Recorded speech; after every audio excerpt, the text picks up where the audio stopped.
આ અમે હંસરાજભાઈને જોયા, તમે જોતા જઈશું. એના લીધે અમે કેટલું પાછળ દોડ્યા છે, તમે પાછળ આખા બ્લોગમાં જોજો.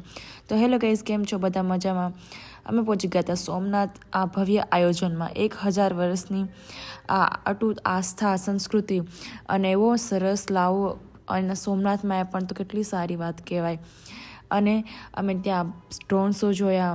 કેટલું સરસ ત્યાં ડેકોરેશન કરેલું છે.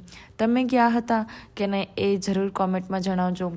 કાલે મતલબ કે જે શનિવારે જે હતો ત્યારે તો કેટલું ડ્રોન શો, નરેન્દ્ર મોદી, હંસરાજભાઈ, એના પછી ડાયરો અને એના પછી કેટલા સરસ ડ્રોન શો થતા હતા.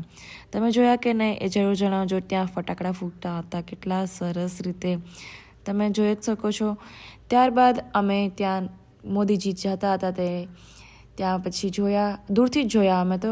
તેના પછી અમે અંદર સોમનાથની અંદર આવ્યા હતા હંસરાજભાઈનું જોવા માટે. તો એમાં કેટલા ઉતરા, આ મેડમ તો ઉતરી જ નહોતા શકતા ત્યાંથી. ત્યારબાદ અમે પાછા ચડ્યા કારણ કે ત્યાંથી નહોતા જવા દેતા. પછી ત્યાંથી ચડી અને ત્યારબાદ અમે દોડતા ગયા એટલે તો અમને સીધા હંસરાજભાઈ પાસે જ અમે પહોંચ્યા.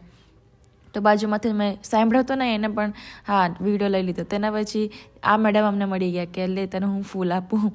પછી અમે બધા ફોટો ખેંચવાતા હતા પણ બધાને એવું લાગ્યું કે ફોટો પાડે છે, પણ આ વિડીયો લઈ લીધો હતો. તો આ પહેલાંના ફ્રેન્ડ્સ બધા પાછા મળ્યા. તો અમે સરસ મજા આવી, એની જોડે વાતો કરી ઘણી બધી. તો અમને સારું લાગ્યું. ત્યારબાદ અમે ડાયરો હતો ત્યાં અમે ઊભા થોડી વાર ઊભી અને અમે ત્યાંથી નીકળી ગયા કારણ કે બહુ લેટ થઈ ગયું હતું અને હું વધારે ઊભી રહી ના શકું. એટલે પછી અમે નીકળી અને પછી કંઈક નાસ્તો કર્યો. Thank you for watching.